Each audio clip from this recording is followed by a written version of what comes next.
warahmatullahi wabarakatuh. Waalaikumsalam warahmatullahi wabarakatuh.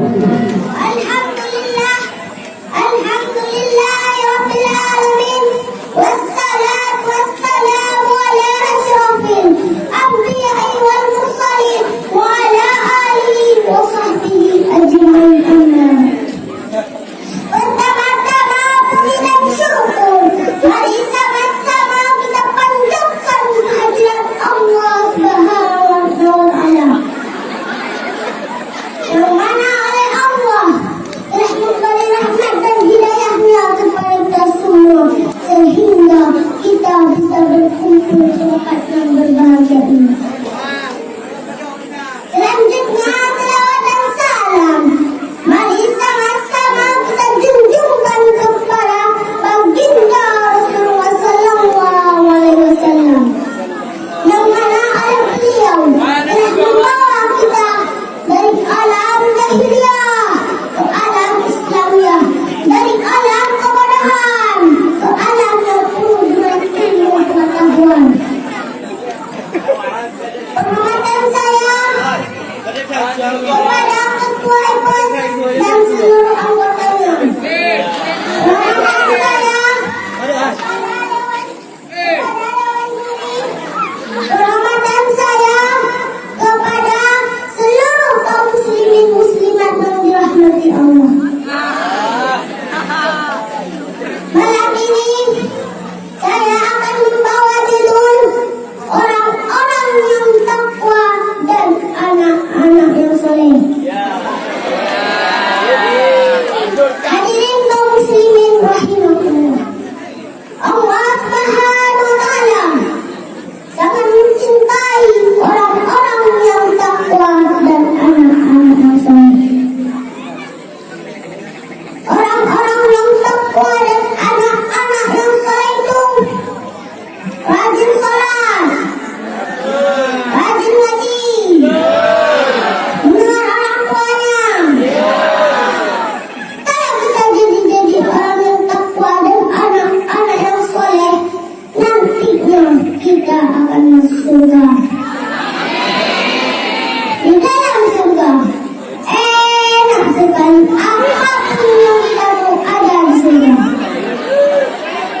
Buah-buahan ada di surga, makanan yang enak-enak ada di surga. Anak-anak mau mainan ada di surga,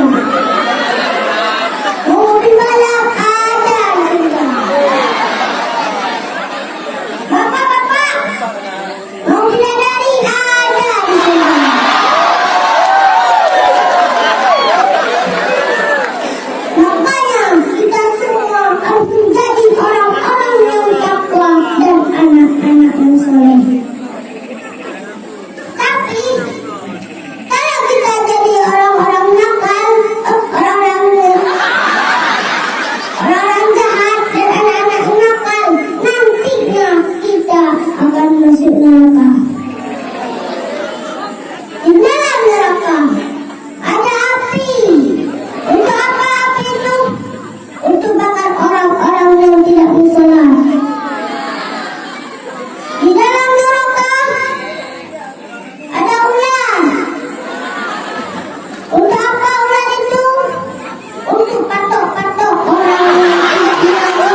Bapak-bapak, kita harus menjaga keluarga kita. Kita harus menjaga saudara-saudara kita. Dan kita harus menjaga anak-anak kita.